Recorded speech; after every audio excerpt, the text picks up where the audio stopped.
todo, quiero agradecer a Homer Calderón en particular, pero en general a todos los organizadores de la cátedra esta sobre Kant, que me hayan permitido presentar algunas reflexiones sobre este tema que, si observan detenidamente el título que le he dado, no es Kant en la Ilustración latinoamericana, sino Kant y la Ilustración latinoamericana.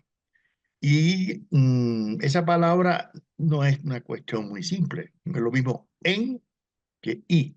Es decir, nosotros no vamos a abordar la cuestión referida a una posible recepción del pensamiento de Kant en la Ilustración latinoamericana, por cuanto en cierta medida la obra de Kant es coetánea en alguna medida con la Ilustración latinoamericana, ¿no? Desde mediados del siglo XVIII hasta inicios del siglo XIX, sino que vamos a tratar de abordar en qué medida pudo haber confluencias o divergencias de algunos pensadores ilustrados latinoamericanos con la obra de Kant, independientemente que hay que tomar en consideración que la Ilustración latinoamericana no coincide exactamente todo el tiempo con una periodización europea, ¿no? Por cuanto, si tal vez la Ilustración europea se le pone fin a inicios del siglo XIX, en el caso de América Latina no sucede así. Se prolonga un poco más, ¿no? Hasta mediados del siglo XIX, según la clasificación según el concepto que se tenga, ¿no? De lo que es ilustración. Quiero decirle con esto que nosotros no vamos a pretender en modo alguno subvalorar, ¿no? El aporte y la significación de la obra de Kant a la filosofía en un plano, ¿no? Universal. Debo incluso confesar que mi primer año de estudio en la Universidad de Leipzig, estuvo preparando una posible tesis doctoral sobre el concepto de libertad en Kant, y esa iba a ser mi primera tesis doctoral en Alemania, ¿no? Sin embargo, un buen día, por muchas razones, decidí no dedicarme a la filosofía clásica alemana en mis investigaciones, sino a la producción filosófica de los pueblos de América Latina, y no me arrepiento, ¿no? De aquella decisión. Ahora bien, lo que trataremos de analizar en esta ocasión, en que se nos permite ver en qué sentido puede haber habido, ¿no? Algunos puntos de contacto, pero también algunos puntos de ruptura, ¿no? Entre el pensamiento ilustrado latinoamericano y el pensamiento y la obra filosófica de Kant. Hay que tomar en cuenta, en primer lugar, que desde el punto de vista metodológico, eso ya lo hemos estudiado en otros libros también publicados acá en Colombia y que se pueden acceder afortunadamente de manera libre a una página web que abrieron hace ya varios años en la Universidad de Georgia en Atlanta. En estos tres tomos, ¿no? De pensamiento humanista filosófico latinoamericano, publicados por la editorial Planeta y en la Universidad Católica de Colombia con la Universidad de Salerno de Italia, hay una parte dedicada a esos aspectos de carácter metodológico y en particular de la ilustración latinoamericana. Y ahí en los aspectos metodológicos nosotros insistimos bastante en cuestionarnos el concepto de recepción que algunos estudiosos de la filosofía en América Latina le dan cierta, ¿no? Es muy común encontrar, no, la recepción de Kant en América Latina, la recepción de Marx, la recepción de Hegel, como si nuestra cultura filosófica se limitara a recepcionar, ¿no? No también a emitir pensamiento, independientemente de que recepcionemos, ¿no? Nos vamos ahora desde una postura crítica del eurocentrismo caer en una postura totalmente opuesta del latinoamericocentrismo, porque eso sería otro tipo de etnocentrismo y otro tipo de reduccionismo, ¿no? Epistemológico, metodológico e incluso ideológico, ¿no? No se trata de eso. Se trata simplemente de concebir que la producción filosófica, y no solo de América Latina, yo podría pensar si fuera estudioso de ese tema en África o en Asia, bueno, considerar que también hubo filosofía, incluso antes que los griegos, en China, en la India, etcétera. No, a pesar de que nos tienen acostumbrados al criterio eurocéntrico de que no, que todo nació en Grecia, que todo nació, ¿no?, en Roma, cosa que es absolutamente, totalmente mentira, ¿no? Entonces, no es esta la ocasión para dedicarme a eso, pero en esta ocasión lo que queremos es demostrar, en cierta medida, que en América Latina, desde bueno, el siglo XVIII, ya aparecen algunos pensadores que podemos considerar, ¿no?, ilustrados, que en cierta medida pueden haber confluido con algunas ideas planteadas por Kant, ¿no? Ahora viene la cuestión más especulativa. ¿Hasta qué punto conocieron la obra de Kant o no? Cuando se sabe que en ese momento la mayoría de nuestros pensadores no manejaban el idioma alemán y las obras de Kant en esa época no estaban traducidas. Incluso la primera traducción al español que se hace de la crítica a la razón pura la hace un cubano, pero a finales del siglo XIX, José del Perojo. Es decir, que el que no manejara en inglés, francés o en alemán, ¿no es así?, la obra de Kant, pues no podría tener idea, ¿no? A finales del siglo XIX estamos hablando, ¿no?, del pensamiento, ¿no?, kantiano. Ahora, yo no dudo de que algunos eruditos, pensadores ilustrados manejaran, ¿no?, el idioma alemán, y los hubo, que tuvieron algún conocimiento, y vamos a ver que sí, o que conocieron algunos de sus trabajos que fueron traducidos, ¿no?, al inglés o al francés, porque al español, repito, durante el periodo propiamente de la Ilustración, no fueron traducidos. Por lo tanto, mi objetivo no es restarle mérito a una obra tan significativa para la cultura filosófica mundial que es la obra de Immanuel Kant, en muchos planos: epistemológico, axiológico, ético, estético, pedagógico, en fin, la obra de Kant es monumental, ¿no? Es realmente algo de una trascendencia extraordinaria. Pero lo que sí queremos es, en cierta forma, llamar la atención de que no podemos creer, ¿no?, que todo el pensamiento de América Latina, incluso en la actualidad, es sencillamente una copia del pensamiento europeo, una copia, ¿no?, del pensamiento alemán. Y a mí me llamó mucho la atención, yo dirigí una tesis doctoral de una profesora alemana, Birgit Genstenberg, sobre la Ilustración cubana, ¿no?, y en particular sobre la obra de José Agustín Caballero, un filósofo de finales del siglo XVIII, principios del siglo XIX, o sea que coincide, ¿no?, con la vida de Kant. Y en esa tesis, que no está publicada en español, está en alemán, Birgit Genstenberg, que actualmente es una funcionaria de la ONU para Centroamérica, demostró que muchas ideas, ¿no?, de la Ilustración en América Latina tenían vida propia, no estaban dependiendo de, ¿no?, el conocimiento mayor o menor que tuvieran de los ilustrados franceses, ingleses, alemanes, ¿no? Esto que nos demuestra, su tesis doctoral defendida en la Universidad de Rostock, en Alemania, que el proceso de transculturación, como ha llamado Fernando Ortiz, entre muchos pueblos, no solamente entre los americanos y los europeos, ha sido un proceso recíprocamente enriquecedor. Y por lo tanto, ha habido influencia, claro, del pensamiento europeo, pero también ha habido otros pensadores que han trascendido, claro, en los últimos tiempos mucho más que en los tiempos, ¿no?, de la Ilustración.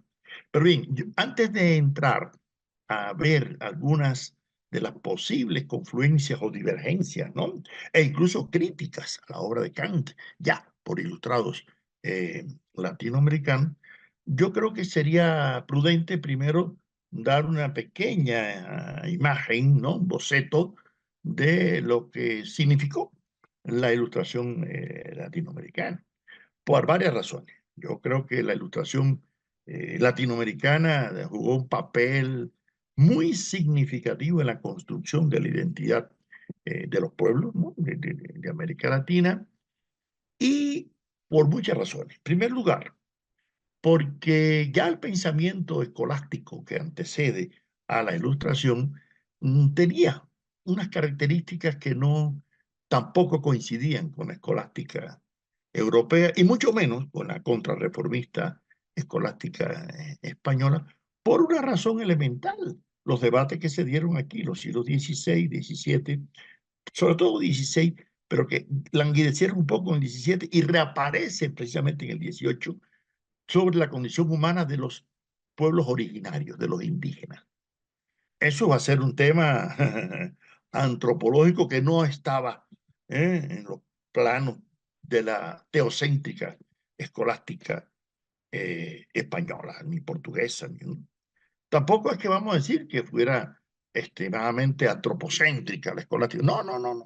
Pero cuidado, sí las reflexiones antropológicas que se dieron sobre si eran humanos o no los pueblos de esta América, pues incidiría en una perspectiva distinta. Y ese carácter, yo diría, heterodoxo que va a caracterizar el pensamiento no solamente filosófico, político, jurídico, incluso religioso, ¿no? Es un pensamiento rebelde el que se da, contestatario, ¿no? Contrahegemónico, ¿no? El que se va gestando en un pensamiento criollo, vamos a llamarle una primera etapa, y luego ya que va madurando esa identidad, ¿no? Recuerden que ya Humboldt, cuando visita América, dirá que acá no les agrada llamarse peninsulares ni españoles, sino no saben ni cómo llamarnos. Por ejemplo, el padre Juan Pablo Vizcardo, el jesuita, le llama americanos españoles, hispanoamericanos, en fin, y empieza a aparecer esos términos ya de finales del siglo XVIII, ¿no? En pleno periodo, ¿no? de la Ilustración. Pero también hay algo importante, y es que ya en el siglo XVIII en América se está produciendo una cierta forma de reformismo electivo, como llamara la profesora Isabel Monal, ¿no? En el sentido de que la crítica al pensamiento escolástico por parte de la Ilustración le va dando cada vez más importancia a los temas, por un lado, epistemológico y por otro, a los temas de carácter social y político, porque reclamaban, y claro, eso va a coincidir en el plano del desarrollo del capitalismo y de la construcción de la modernidad con el inicio de la revolución industrial, con las transformaciones que se producen con las revoluciones burguesas, no tanto la inglesa como sí, no la francesa, pero también con la independencia de las 13 colonias, ¿no? norteamericanas, ¿no?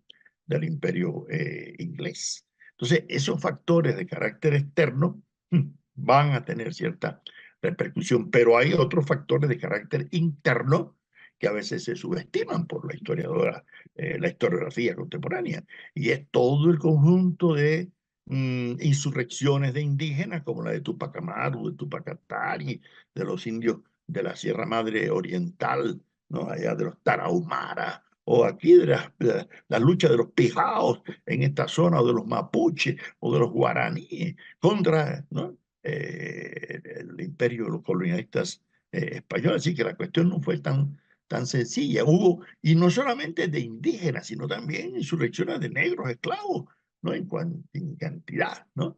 de quilombos, de palenques, de manifestaciones, y luego vamos a encontrar también ya de criollos, ¿no? De mestizos, que como los comuneros aquí, de Galán, ¿no? en el Socorro, bueno, pues igual en Paraguay o en Cuba hay insurrecciones de vegueros, ¿no? En contra, ¿no? del monopolio de Guipúzcoa, de todo el control que tenía España. Entonces, todos esos factores también endógenos hay que tomarlos en cuenta a la hora de hacer un análisis multifactorial, ¿no? del pensamiento de la Ilustración latinoamericana. Ahora, hay una cosa también que llama la atención, y es que la Ilustración latinoamericana, que no es tampoco que sea exclusiva de América Latina, ya van apareciendo otros profesionales que no son sacerdotes, como pasaba en la escolástica, que todos eran sacerdotes, ¿no? ahora van a aparecer pensadores ya laicos, van a aparecer médicos, abogados, funcionarios, militares, ¿no? Que periodistas, incluso que tienen que ver con la amplitud que se da con la política del despotismo ilustrado de Carlos III, que permite ciertas reformas, ¿no? Como ciertas formas de imprenta, las sociedades económicas de amigos del país, para evitar una nueva reproducción, ¿no? De la Revolución Francesa o de la insurrección de la Revolución de Haití, que dio lugar, como ustedes saben, a una rebelión de esclavos negros y que es la primera revolución que se da en América Latina. Así que esa política va a permitir ciertas, ¿no?, libertades y va a permitir que aparezcan la nueva Gaceta, Mercurio Peruano, la Gaceta de Bogotá, la Gaceta de La Habana, aparece en los periódicos y eso tiene cierta importancia, claro, porque eso va a dar lugar a un incremento, ¿no?, de la comunicación y de un mejor conocimiento, ¿no?, de los pueblos latinoamericanos. Por lo tanto, en cierta medida, el pensamiento ilustrado latinoamericano, yo diría que desempeñó un papel cimentador, ¿no?, de las transformaciones ideológicas, políticas, que iban preparando el proceso independentista, ¿no? Entonces, no es nada extraño que ya aparezcan algunas figuras como Francisco de Miranda, el ilustre peruano, perdón, venezolano, que es el primero que se plantea la necesidad de una independencia, y no solamente una independencia, sino, claro, que también la unidad de los pueblos de América Latina. Incluso el toma del peruano, este sí, de Ricardo, un texto que es clásico, ¿no? Esa carta dirigida, ¿no?, a los españoles americanos o americanos españoles. A veces no se le sabe cuál se le pone primero, si uno u otro, pero así se le van a llamar, hablando de esa época, ¿no? Y cuando vieron la posibilidad de hacer una independencia de las colonias de América del Sur, inspirado en el ejemplo de Estados Unidos, claro que Estados Unidos desde un primer momento, como le dijo Jefferson a Miranda, no iba a apoyar la independencia de las colonias eh, latinoamericanas hasta que no fuera de los intereses de los Estados Unidos. Fue muy honesto. Él se adelantó a la doctrina Monroe, ¿no?, y a todo el papel de la política posterior. Yo creo que los ilustrados latinoamericanos también tuvieron una característica que fue novedosa. ¿Cuál? Reivindicar el estudio de los pueblos originarios de América, cosa que sorprendió a un ilustrado como Francisco Javier Clavijero, por ejemplo, en México, escribiera una historia de México. Claro, la escribió en Roma cuando habían expulsado a los jesuitas, y el primer tomo se lo dedica a los aztecas, y a la historia de los pueblos. Es un escándalo, pero no solamente en ese caso, hay muchos estudios de reivindicar los valores de la cultura incaica, no solamente reproducir todo aquello que hizo el Inca Garcilaso de la Vega o Guamán Poma de Ayala y otros estudios que eran ya mestizos, bueno, casos descendientes, ¿no?, del imperio incaico, sino ya otros que reivindican, ¿no?, el valor de las culturas originarias. Y esto da lugar a que en cierta medida la construcción de la modernidad de la cual participó América Latina, como el proceso expansivo del desarrollo del capitalismo, ¿no? Y eso hasta Marx lo reconoce, ¿no?, en la acumulación originaria de capital, dio lugar a que aparecieran, ¿no?, una serie de ideas un poco revolucionarias dentro del pensamiento ilustrado. Por ejemplo, el mismo, el mismo cuestionamiento de la soberanía, ¿no? Si antes se consideraba que la soberanía era en primer lugar de Dios, el primer soberano, luego, ¿no?, el Papa, y en tercer lugar el rey, ya eso comienza a ser cuestionado en el pensamiento ilustrado latinoamericana, y bueno, ya cuando viene el proceso independentista, pues lógicamente van a quitar al rey, ¿no? Por supuesto, como gran soberano, y van a poner al pueblo, ¿no?, como el gran soberano.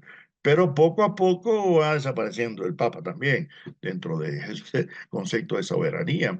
Y van a algunas constituciones a dejar a Dios, pero como una figura ahí emblemática, pero no con el poder que tenía antes, ¿no?, los conceptos de soberanía. Por lo tanto, eso tiene que ver también con los conceptos de ciudadanía que empiezan a gestarse ya en la Ilustración latinoamericana para sustituir el concepto de súbdito, ¿no?, que nos había caracterizado. Y en esos lugares jugaron un papel muy protagónico los jesuitas. Por gusto no los expulsaron en 1767 de América, sino porque ya habían construido una especie de estados, ciudades-estados, autónomas, independientes. Entonces yo creo que esos factores del pensamiento ilustrado, si vamos a estudiar en qué medida pudieron haber tenido o no alguna relación e influencia, ¿no?, con la obra de Kant, hay que conocer cuáles son algunas de esas características, ¿no?, de en qué medida en el pensamiento latinoamericano, incluso desde antes de la Ilustración, desde los primeros cronistas y sacerdotes como el padre Bartolomé de las Casas o como Fray Antón de Montesinos en la Española, o como tanto Vasco de Quiroga allá en México, que son representantes de lo que yo he llamado, tomando un término de Marx, humanismo práctico. Es decir, no el humanismo filantrópico de la simplemente misericordia o de la humanismo abstracto de la filantropía burguesa. No, no, no, no, no, sino de identificación con un sujeto social y político, que en primer lugar fueron los indios, luego fueron los negros esclavos y luego sería la clase obrera, y hoy en día son a veces las mujeres, las comunidades étnicas, los grupos gays, etcétera. Entonces, eso ha ido evolucionando, lógicamente, ¿no?, en ese humanismo. Pero yo creo que hay que tomar en consideración que en nuestra ilustración se fueron dando algunos de esos elementos fermentadores de la modernidad y de lo que Kant llamaría, ¿no?, qué es, ¿no?, esa ilustración. Porque hay una cosa, si Kant está cuestionándose desde ya en esa época la búsqueda de una mayoría de edad, ¿no?, de un atreverse a pensar con cabeza propia, de un poner en duda la obediencia como criterio, todos esos elementos muy valiosos que los vamos a encontrar, ¿no?, en el discurso filosófico de Kant. Muchos de esos elementos ya nos los vamos a encontrar en algunos pensadores de América Latina. Repito, con independencia de que hubieran conocido o no, ¿no?, la obra de Kant. Pero hay otro aspecto importante. A ver, en el plano de la historia del pensamiento ya epistemológico, había habido un conflicto entre el externalismo y el internalismo que venía, bueno, desde, desde la antigüedad, ¿no?, desde el debate ya de Aristóteles y Platón, va, si quieren llamarle un punto de inflexión, ¿no?, entre sensualismo y racionalismo, pero que se agudizó, lógicamente, en la filosofía moderna, ¿no?, con la obra de Renato Descartes y de Francis Bacon. Bueno, esa lucha entre racionalismo como expresión, ¿no?, de cierto internalismo, y del sensualismo empirista como expresión, en este caso, del externalismo, en los pensadores latinoamericanos ya comienza a tratar de buscarse un punto de confluencia entre razón y experiencia, cosa que, como todos sabemos, el primer párrafo de la crítica de la razón pura de Kant comienza así: es cierto que el conocimiento comienza con la experiencia, pero no solo con la experiencia, ¿no?, sino, bueno, con una razón pura, en el camino a través de la razón, ¿no?, de las categorías del entendimiento que Kant va a proponer como vía de acceso, ¿no?, para lograr, ¿no?, el conocimiento. Bueno, pues ya nos encontramos, por ejemplo, este José Agustín Caballero, en Cuba, que está y siendo sacerdote, y va a plantear que además hay que buscar un vínculo, ¿no?, entre las obras de Descartes, del cartesianismo racionalista, y las obras de Condillac, por ejemplo, que es un sensualista, defensor de la experiencia, ¿no?, lo empírico, etcétera, etcétera. Y fíjense que estamos antes de la aparición del positivismo. Estamos hablando del siglo XVIII, ¿no?, todavía. Entonces, nos vamos a encontrar a muchos pensadores, como un médico ecuatoriano, Eugenio de Santa Cruz y Espejo, que por cierto, estuvo mucha amistad aquí con Nariño, y estuvo aquí en Colombia. Aquí hay una estatua de Eugenio de Santa Cruz y Espejo ahí en el Centro Internacional, que muchos no saben ni quién fue. Bueno, pues este fue un médico mestizo importantísimo para Ecuador, porque generó todo un pensamiento ilustrado, un pensamiento científico, escribió sobre temas de la vacuna y etcétera, pero creía un periódico en Quito que jugó un papel protagónico en la lucha también por la independencia, ¿no? De ese país. Y ya en esos pensadores, como en otros, comienzan a criticarse, no solamente la escolástica por lo de nefasto, etcétera, o el caso aquí de José Félix de Restrepo, que fue incluso profesor, ¿no? De Francisco José de Caldas, ¿no? Ya hay, por ejemplo, cuando uno escucha o lee un discurso de José Félix de Restrepo en Popayán de 1682, uno se queda impresionado cómo ese hombre pudo haber desarrollado, ¿no?, ideas filosóficas de una envergadura extraordinaria. Estamos hablando mucho antes que Kant elaborara alguna de sus obras, ¿no es así? Que con un carácter de buscar una conciliación, ¿no? Y darle a la filosofía un protagonismo por encima de la fe. Y aquí quiero detenerme en un aspecto. La mayoría de los ilustrados latinoamericanos no eran ateos, eran creyentes, ¿de acuerdo? Pero ya comenzaron a cuestionarse, como eran críticos de la escolástica y la vieron como algo nefasto, empezaron a cuestionarse hasta qué punto, ¿no?, la filosofía tenía que seguir subordinándose, ¿no?, a la fe. Entonces, aquello que ya los árabes habían resuelto desde el siglo XIII en el califato de Córdoba con Averroes, cuando dijo que había una verdad de la fe y otra verdad de la razón, se reanima también en estas discusiones ilustradas, ¿no?, latinoamericanas, como diciendo, vamos a mantener la fe cristiana, la fe católica, etcétera, pero, cuidado, hay una dimensión de la razón en las cuales la fe, ¿no?, pues, no sé, no tiene por qué interferir, ¿no? Eso parece que no tenía una gran significación, pero cuidado. Ya en México en esa época aparece la primera universidad laica de América, porque todas las universidades anteriores eran confesionales, en la mayoría dominicas, ¿no es así? Entonces, ¿qué quiere esto decir? Que en el pensamiento ilustrado, bueno, yo diría latinoamericano, empieza a tener cierta importancia que la filosofía tiene un campo de acción en los cuales la fe tiene sus límites, ¿no es así?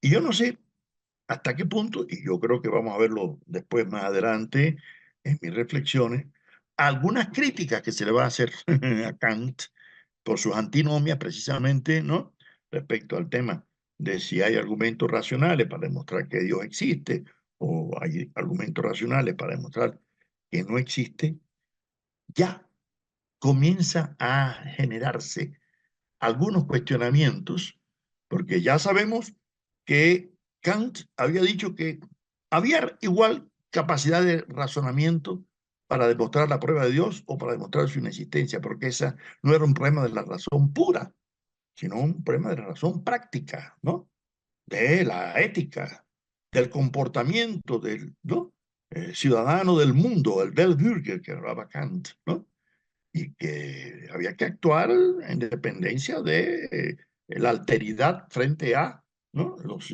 otros ciudadanos.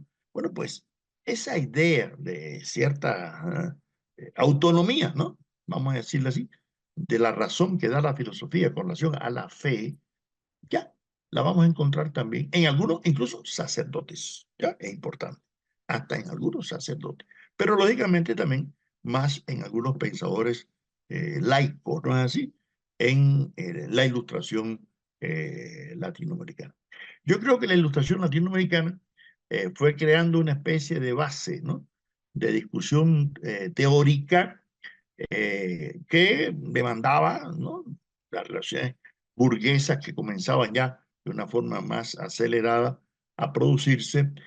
Pero hay un aspecto en el cual yo quiero detenerme para ver en qué medida pudo haber tenido o no, esto sería una cuestión por investigar y se lo dejo ahí a los posibles interesados, de no confluencia con el pensamiento de Kant en el plano antropológico y hasta geográfico o geopolítico.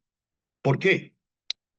No olvidemos que Kant, más que profesor de filosofía, fue profesor de antropología, ¿no es así? Y las concepciones antropológicas de Kant estaban muy unidas, ¿no?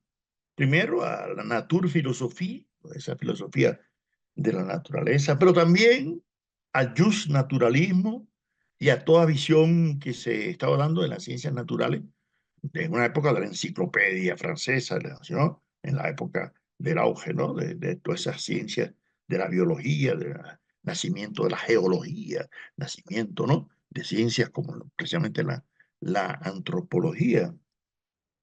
Y Kant plantea unas consideraciones sobre las razas humanas que un poco están en confluencia, ¿no? Con las tesis de Voltaire, de Montesquieu, o otras tesis que ya habían comenzado a tener cierta fuerza, que subestimaban, ¿no?, la condición humana de algunos pueblos, entre ellos los latinoamericanos. Y Kant hace una clasificación incluso de las razas humanas hasta por el color de la piel, ¿no? Y por la situación geográfica. Bueno, yo no sé hasta qué punto puede haber tenido eso alguna influencia sobre el estudio de Francisco José de Caldas, ¿no?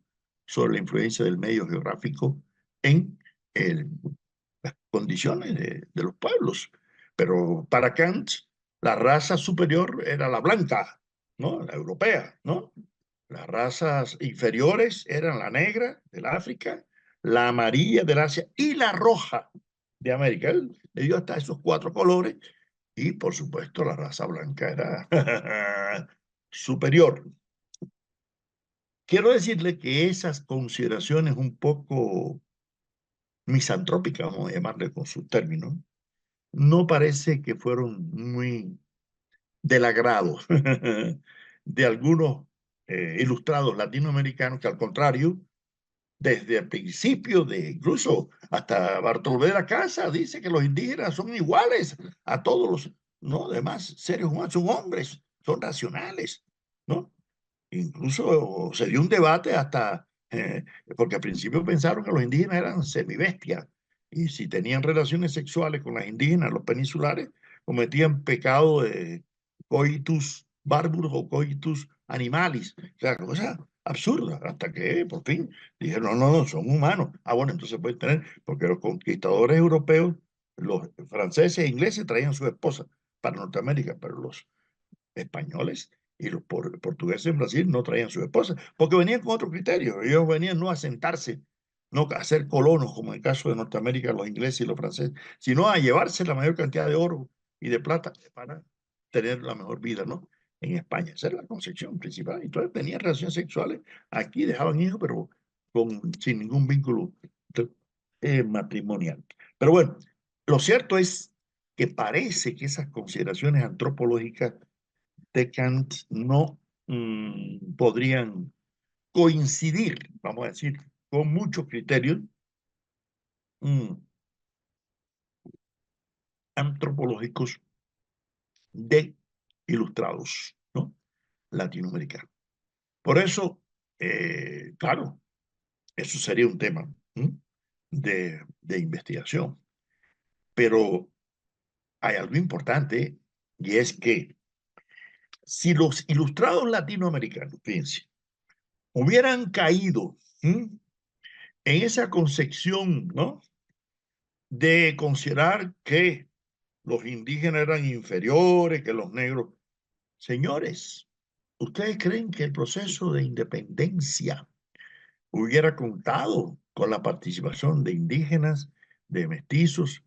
¿O por qué Bolívar va a insistir tanto a Santander, ¿no?, de que hay que repartir la tierra a los indígenas, o Miranda diciendo que hay que devolver la tierra a sus verdaderos, ¿no? Dueños, que ¿no? son los indígenas. O por qué los independentistas van a plantear la necesidad de la abolición de la esclavitud. ¿Y por qué nuestro José Martí, a quien no dudamos también de considerar como un pensador ilustrado a finales del siglo XIX, plantea que no existen razas, que todos los hombres, las razas no son algo de... Y hoy en día no se habla de razas humanas, por supuesto, ¿no? Se habla de etnia, se habla de otro tipo, ¿no? De consideración. Entonces, si hubiéramos aceptado aquellas clasificaciones kantianas, ¿no? Que no solamente eran de Kant, es decir, que Buffon, Leclerc, otros biólogos, ¿no? Que llegaban a variedades, es decir, que no solamente que los seres humanos de América eran inferiores, llegaron a decir que hasta los animales eran inferiores. Decían que el puma, que era el león americano, era inferior al europeo porque no tenía melena, como si los europeos tuvieran leones, ¿no? Claro, se lo robaron del África y piensan que son de ellos, ¿no? Cosas así, o que las plantas aquí eran inferiores o más feas que las europeas. Hasta eso, en la botánica y en la biología se dio eso, no solamente en el plano antropológico.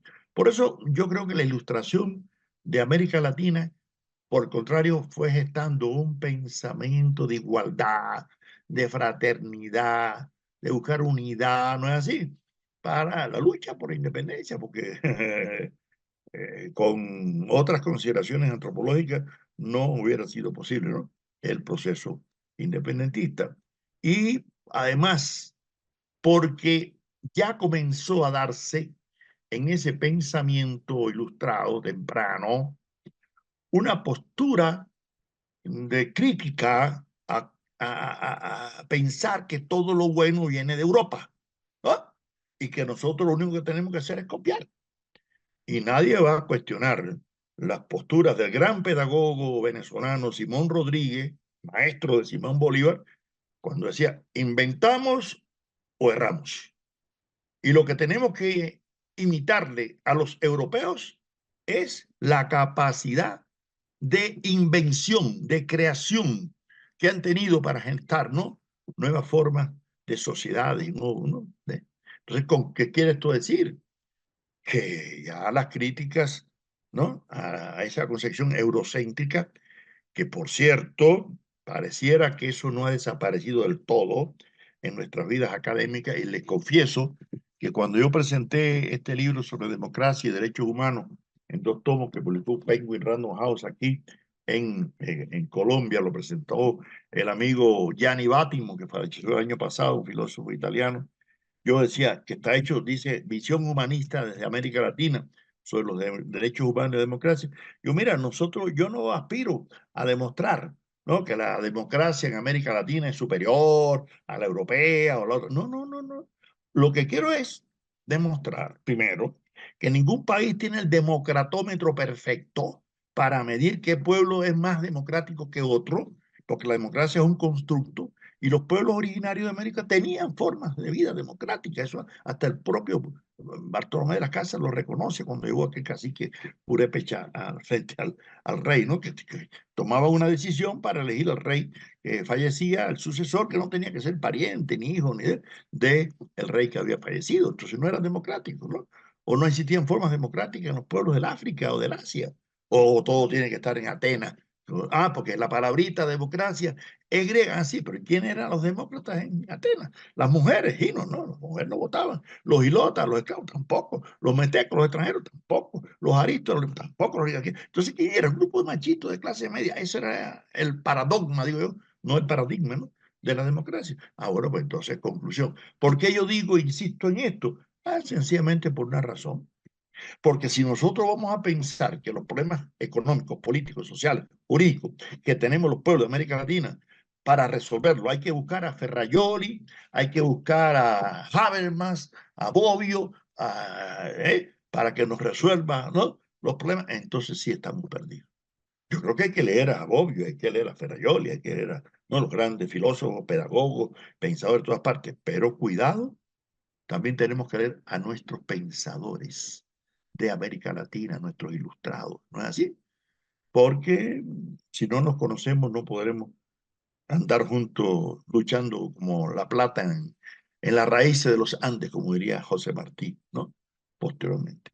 Yo creo que en América Latina, en casi todas las grandes capitales del pensamiento, el pensamiento ilustrado cristalizó a finales del siglo XVIII y principios del siglo XIX y fue impregnando la cultura no solamente pedagógica, filosófica, política, jurídica. Aquí en la Nueva Granada, ustedes tuvieron no solamente a un Caldas, a un José María Salazar, un Francisco Antonio Sea, tanto, ¿no? Un Camilo Torres, etcétera, Tenorio, en fin, una serie de pensadores de una importancia significativa. Bueno, pues lo mismo tuvieron un La Finuria Alcorta allá, ¿no? Los argentinos, o tuvieron los peruanos con un Baquijano u otros estudiosos que han sido analizados muy bien por el investigador Alberto Saladino en México, ¿no? O pensadoras, muy pocas, pero como Sor Juana Inés de la Cruz, ¿no? Mucho incluso antes que la Ilustración, ¿no?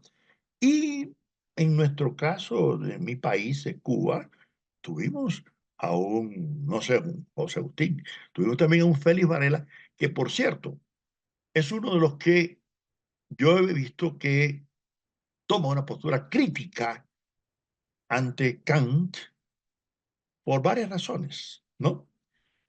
Incluso escribe ya directamente sobre Kant, ¿no? Ya conoce un poco más la obra de Kant, ¿no? Pero, ¿qué le va a criticar en este caso la obra de este sacerdote? Porque es un sacerdote, hay que tomar en cuenta, ¿no? Ese elemento, ¿no? Al pensamiento de Kant. Le va a criticar aspectos epistemológicos, aspectos teológicos y aspectos políticos. ¿Sí? Sí, tres aspectos. No. Aunque va a coincidir en cierta forma con el cosmopolitismo, ¿no? Patriota, en cierta medida, ¿no? De Kant. Y no, por eso Varela diría que él se sentía no cubano, sino americano, ¿no? Y por eso no estuvo de acuerdo con la propuesta de Bolívar, ¿no? De lanzar tropas de otros países a la independencia de Cuba hasta que los cubanos no hubieran madurado para su propia independencia. Y fue nuestro primer pensador independentista, ¿no? Pero fíjense, un texto que publicó ya muy tempranamente Varela, él criticaba a Kant. ¿De qué forma? Él decía, a no ser por los errores que induce su doctrina, más valiera no darse por enterado de las fantasías del filósofo romántico, le llama así a Kant, ¿no? Pero la experiencia nos advierte la necesidad de poner en guardia contra estas a los amantes de la verdad. ¿Mm? Y dice que él va a analizar el kantismo desde el plano ideológico y también desde el plano religioso. Dice, según su sistema, o sea, de Kant, la experiencia no es el origen de la verdad, ni su criterio, ni puede hallarse meramente en la actividad mental, ni en nuestra razón, sea la que fuera su forma de operar. Por consiguiente, tanto la razón como la experiencia tienen que estar sostenidas por otro principio. Y a este sublime principio tenemos que trascender o elevarnos a fin de considerar la razón pura, libre de las imágenes de los sentidos y de las ficciones del razonamiento. Este principio eminente está compuesto de ciertas formas espirituales que radican en nuestra alma y que se manifiesta como resultado de la acción de nuestros sentidos o de la fuerza de nuestra razón. Y ahora se pregunta, pero ¿y estas fuerzas qué son? Dudamos que Kant lo haya sabido jamás o que ninguno de sus discípulos lo hayan comprendido nunca. Por nuestra parte, al menos, nos confesamos ignorantes. Y Varela va a decir que es el principio misterioso de la razón pura.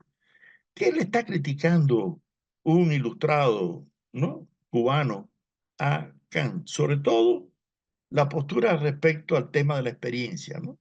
Porque muchos de estos ilustrados latinoamericanos reivindicaban en gran medida el papel de la experiencia, ¿no? Esto no quiere decir que no tomara en consideración el papel de la razón, al contrario, de la lógica. Bueno, Varela fue profesor de filosofía y uno de sus textos de básico es sobre lógica, ¿no?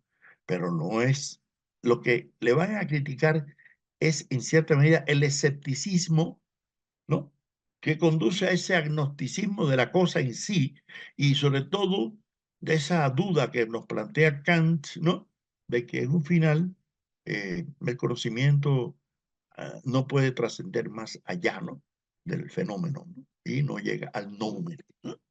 Entonces, ¿esto qué quiere decir? Que hay algunos pensadores ilustrados, latinoamericanos, que no van simplemente, ¿no?, a aceptar de manera así, muy tranquila, ¿no?, algunas ideas, ¿no?, en el plano epistemológico. Por supuesto que en el plano religioso, peor, porque ya las antinomias que plantea Kant con relación a la existencia de Dios, muchos de estos sacerdotes no lo van a, no van a coincidir, ¿no?, con él. Ahora, hay algo que sí, yo creo que hay confluencias y no divergencias entre el pensamiento de Kant y el pensamiento de la Ilustración latinoamericana. ¿Cuál? El tema de la libertad en Kant es esencial, y yo creo que el tema de la libertad es esencial también en todo el pensamiento ilustrado, ¿no?, latinoamericano. Pero no solamente la libertad política o jurídica, no. Yo diría la libertad en un sentido epistémico también, o en un sentido desalienador, ¿no es así? Aunque no se utilizara ese término y que luego Hegel le daría otras dimensiones con sus distintas concepciones. Sabemos que el concepto de enajenación, desde que lo planteó San Agustín allá en el Civita Dei, en su Ciudad de Dios, es muy distinto al que plantea Rousseau, por ejemplo, que también va a tener cierta importancia en la ilustración y también el pensamiento latinoamericano, sobre todo en Bolívar y otros, ¿no? Eh, pero no es lo mismo la enajenación, tal y como la va a concebir Hegel, o como la va a conseguir Marx, o como se va a conseguir. Y ya que hago referencia a Marx, llamo la atención de que Marx fue muy receptivo del pensamiento de Kant. Por eso yo creo que Althusser no está totalmente desacertado cuando dijo que Marx en su juventud fue más kantiano y más fichteano en cierta forma que hegeliano, ¿no? Y que luego sí, la influencia de Hegel es indudablemente. Pero hay una cosa importante y es que nadie duda de que uno de los aportes principales de Kant, ¿no es así?, a el proceso cognitivo es desarrollar el lado activo, ¿no?, del proceso del sujeto, ¿no?, del conocimiento, ¿no? Y ya está en la crítica, ¿no?, de la razón pura. Y además, el concepto de crítica que Kant utiliza para sus obras principales, crítica de la razón pura, crítica de la razón práctica, crítica del juicio. No olviden que en Marx el concepto de crítica es esencial, y fue esencial también en los jóvenes hegelianos inicialmente, ¿no? Pero en un final, Marx también, el Capital se llama Constitución Crítica de Economía Política, ¿no? El término crítica es esencial, ¿no?, en la obra de Marx. Pero bueno, lo cierto es que el concepto de crítica no tenía esa connotación en la Ilustración, ni latinoamericana, ni europea, que sí Kant le va a dar, es un aporte indudable, ¿no es así?, del pensamiento de Kant. A mí me parece que toda aquella intención de Kant, ¿no?, de darle libertad al ser humano de los poderes enajenantes, ¿no?, de emanciparlo, ¿no?, de los temores, de enfrentarse al pensamiento escolástico, un pensamiento metafísico, ¿no? Yo creo que es un elemento importante, ¿no?, desalienador. Y en eso también habría que buscar un punto de confluencia, porque Kant se opuso a la esclavitud también. Y eso, bueno, es una cosa muy meritoria del pensador alemán, ¿no? Pero también nuestros pensadores ya también se oponían, ¿no?, a la esclavitud, y no solamente de los indígenas, sino también, ¿no?, de los negros, y jugaron un papel significativo, ¿no?, en ese elemento. Ahora, si Kant, por una parte, estaba fomentando la idea, ¿no?, de desarrollar una sociedad libre, una sociedad en que no se favoreciera la obediencia, como era típico, ¿no? Del periodo colonial, de que la sumisión, la aceptación, ¿no? Y además, por esa razón también Kant va a encontrar una postura crítica por parte de la Iglesia Católica, porque su cristianismo, del cual nadie puede dudar, y su convicción religiosa, no era católica, era protestante, ¿no es así? Por lo tanto, eh, en cierta medida hay alguna confluencia con muchos ilustrados, ¿no? Latinoamericanos, que algunos de ellos todavía eran sacerdotes, otros no, laicos como el cubano, por ejemplo, José de la Luz y Caballero, que llegó a ser hasta alumno de Hegel en un momento determinado, y otros que habían, sí, hecho estudios en Europa, pero otros hicieron estudios acá en universidades americanas y luego llegaron, ¿no?, a tener cierta, ¿no? Y hay muchos de ellos que nadie puede dudar de que su formación académica, incluso algunos lo hicieran de manera autodidacta, como el caso de Francisco de Miranda, que llega a desarrollar un pensamiento extraordinariamente rico más allá de su actividad política independentista, ¿no? Y su postura por la unidad, ¿no?, de los pueblos de América Latina. Pero Miranda nos dejó todo un pensamiento, y además plasmado, y plasmado en propuestas de constituciones, fíjense bien, de constituciones ya en el siglo XVIII, ¿m?, para las futuras repúblicas, ¿no?, americanas, ¿no? Llama mucho la atención esa idea que tiene Miranda, ¿no?, de cómo deben ser esas constituciones, donde tiene que haber un parlamento, una asamblea. Bueno, Miranda se pasó la vida por Europa observando también cómo los gobernantes mantenían el bienestar de sus pueblos, ¿no? Y lógicamente, como ustedes saben, participó en el proceso de la Revolución Francesa, y por eso el único nombre de un no francés que está en el Arco del Triunfo es el de Miranda, porque jugó un papel importantísimo también en ese plano, como lo jugó junto con Washington, ¿no?, en la independencia de los Estados Unidos de América. Pero lo interesante es que Miranda le da una base jurídica, política y filosófica, ¿no?, a lo que debe ser el futuro, ¿no?, de las repúblicas independientes. Y señores, no olvidemos algo que a veces no le damos mucha importancia.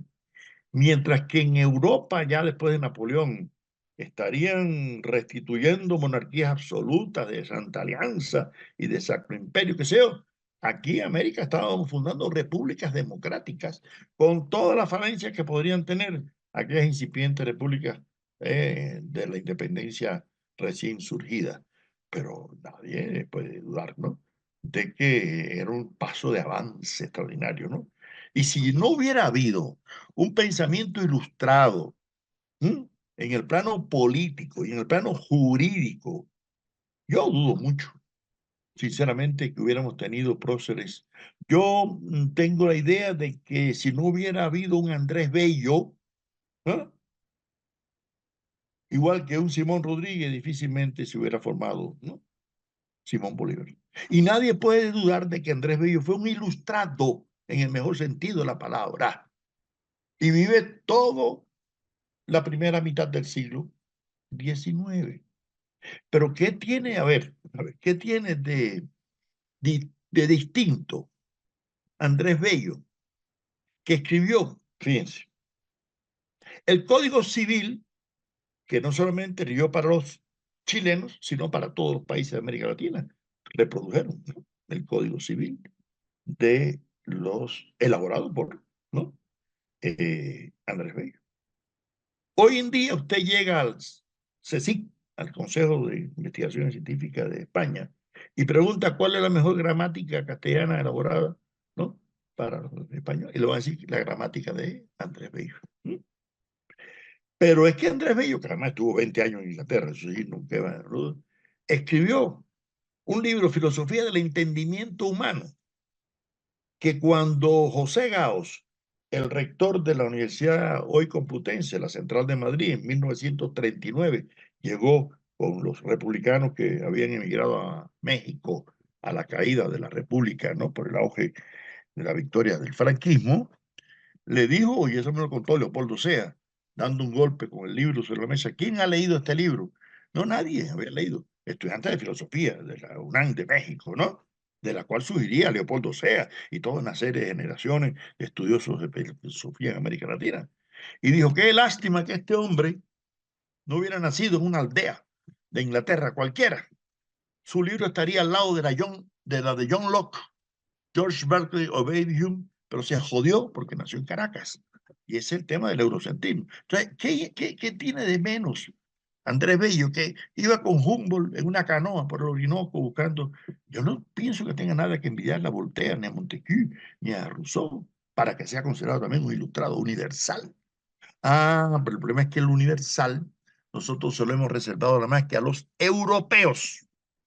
Y por eso, en uno de nuestros libros primero que se publicaron acá en Colombia y que luego se ha publicado en México, en Cuba, en este libro con Perelí sobre lo universal y lo específico en la cultura, tratamos de mostrar cómo también la cultura latinoamericana ha aportado elementos a la cultura universal. Hoy en día ya se duda menos de eso, ¿no? Se reconoce que hoy en día un hombre culto tiene que leer a García Márquez, ¿no es así? Tiene que leer a Vargas Llosa, tiene que leer a Borges, independientemente de las posturas ideológicas o políticas, ¿no es así? A Octavio Paz, a José Martí. José Martí está traducido en más de 30 idiomas, me ha dicho. Yo estuve en Japón y cuando veo las obras de Martí traducidas al japonés, digo, bueno, algo tendrá que decirle, ¿no?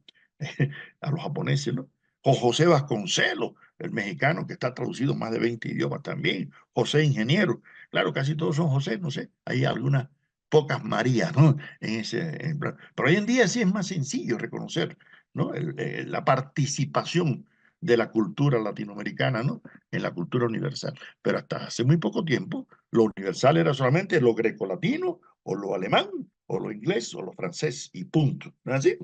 Por eso Heidegger no hizo que invitaran a Ortega y Gasset, un filósofo español, al decirle a aquellos estudiantes que le propusieron que invitara a un filósofo español. Y Heidegger dijo, filósofo español, eso no existe. España no puede dar filósofos, igual que Alemania no puede dar toreros. O sea, para los alemanes, los únicos que podían hacer filosofía eran ellos. Y por eso Heidegger pensaba que ellos eran los griegos. Claro, hasta Marx llegó a pensar algo parecido, que ellos eran los griegos, ¿no? Del presente. Entonces, en conclusión, nosotros creemos que la obra de Kant, que se desarrolla casi simultáneamente con el pensamiento ilustrado latinoamericano, sí, pudo haber tenido alguna recepción, palabra que repito, no me agrada, porque es simplemente recibir, recibir, recibir y copiar, copiar. Y eso no es la realidad. La realidad, nuestros pensadores pensaban con cabeza propia, elaboraban sus ideas y además tenían perspectiva cosmopolita, no se nutrían solamente de un pensador como algunos hoy en día que se hacen especialistas en Habermas o en Paul Ricoeur y saben más de Paul Ricoeur que el propio Paul Ricoeur, ¿no? Entonces yo lamentablemente me cuestiono mucho, ¿no? Ese tipo de tesis doctorales. Yo voy a hacer esto desde Habermas, ¿no? Yo he estado varias veces con Habermas en eventos y realmente tengo anécdotas para como el propio Habermas se ha opuesto, ¿no? A esas concepciones. Yo creo que el pensamiento nunca ha sido también, eso se llama principio autoritatis, señores, de la escolástica, que ya fue superado, ¿no? Desde la época precisamente de la Ilustración. Ah, yo no dudo, fíjense bien, que la obra de Kant, cuando comienza a conocerse ya en una época posterior, ¿no? A la Ilustración, haya tenido y aún tenga, ¿no? Epígonos, tenga seguidores, tenga cultivadores en el ámbito, ¿no? filosófico y político, pedagógico, ¿no? En América Latina. Y es fácil demostrarlo, no es tampoco, ¿no? A veces de una forma directa, ¿no? Otras veces a través de otras posturas filosóficas. Por ejemplo, muchas veces se identificó el pensamiento de Kant dentro del romanticismo, o dentro del krausismo, o dentro del espiritualismo, por ejemplo, ¿no? Y casi siempre, por ejemplo, la crítica que hacen los positivistas al espiritualismo, ¿no? Al krausismo, a las filosofías de corte metafísico, en muchas ocasiones está implícita, ¿no? Una crítica, ¿no? A Kant. Pero en unos países más que en otros, por ejemplo, en el caso de Brasil, fue muy significativo, ¿no? La huella de Kant en algunos pensadores del siglo XIX, como Mario Antonio Álvarez Acevedo, por ejemplo, ¿no? Es uno de esos cultivadores, ¿no? De ese pensamiento, ¿no? Ahora, podemos decir también que ya en épocas más recientes, la influencia de Kant en algunos pensadores, incluso en Ignacio Ellacuría, por ejemplo, que es uno de los representantes de la teología de la liberación, bueno, asesinado vilmente allá en El Salvador, y otros pensadores que han sido estudiados muy bien, por ejemplo, el caso de Roberto Torretti, un chileno muy bien estudiado por Carlos Rojas Osorio, en un libro sobre Kant y América Latina. Hay varios estudios. Bueno, en Cuba hay un libro que se llama Kant en Cuba, o sea, la influencia de Kant. Yo mismo asistí a algunas conferencias de Antonio Sánchez Bustamante y Montoro, que era un discípulo de Kelsen, que estudió la influencia de Kant y Hegel en un libro muy bueno que se llama La filosofía clásica alemana en Cuba. Y hay estudios en México muy serios también sobre la influencia, ¿no? de Kant en el pensamiento. Por ejemplo, Alejandro Korn es uno de los grandes pensadores argentinos, ¿no? Que fue incluso profesor de Francisco Romero, y de aquella generación de principios del siglo XX, del siglo XX, que era abiertamente kantiano, ¿no? Y sus libros sobre la libertad creadora, etcétera, y la influencia de otros como todo el mismo Francisco Romero, o sobre el otro argentino Carlos Astrada, que después terminó en posturas fenomenológica primero y luego marxista, ¿no? Pero bueno, la influencia de Kant es significativo, ¿no? O en el mexicano Francisco Larroyo.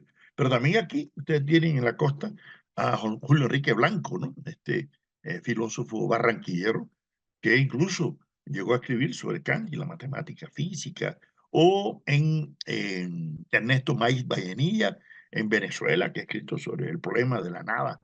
En Kant, Pedro Enrique Ureña, el dominicano, le dio una importancia, porque además en toda la reacción antipositivista hay una reivindicación de Kant. Eso es algo importante que debemos de tomar en cuenta. Y Kant va a estar muy pendiente, independientemente de que algunos lo asuman con una postura más crítica. En Cuba, Medardo Vitier dedicó una obra completa, ¿no? Al estudio también de la influencia de Kant, ¿no? Y así podríamos hablar de que posterior a la Ilustración hay buenos estudios que demuestran que la obra de Kant en América Latina, como en cualquier parte del mundo, forma parte del acervo filosófico mundial. Y yo diría que usted puede estar en contra de Kant o en favor de Kant. Lo único que no puede es ignorar la obra de Kant, ¿no? Ni en el pensamiento de la Ilustración latinoamericana, ni en el pensamiento no solamente europeo, sino también en cualquier otra latitud. Bueno, ahí lo voy a dejar para que ahora ustedes tengan posibilidad de protestar, ¿no? Buenas O noches, perdón, de ¿cómo están? preguntar o de comentar.